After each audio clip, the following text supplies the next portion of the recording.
ఒరే అబ్బాయి. చెప్పబాయ్. ఒరే ఏం లేదురా, మరేమో మా అబ్బాయి పట్టణానికి వెళ్ళాడు కదా ఉద్యోగం చేయడానికి. అవునవును బాబాయ్, ఏమైంది ఇప్పుడు? ఏం లేదురా, వెళ్ళి 2 నెలలు అవుతుంది. అక్కడేదో రూమ్లో ఫ్రెండ్స్తో పాటు ఉన్నాడంట.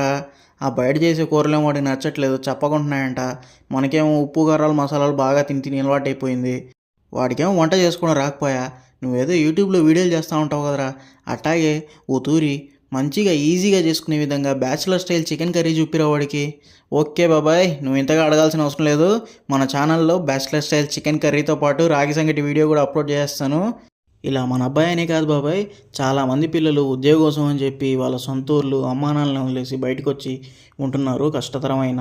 వాళ్ళ కోసం అని చెప్పి చాలా easy and tasty quick recipe చెప్పేస్తున్నాను నేనైతే.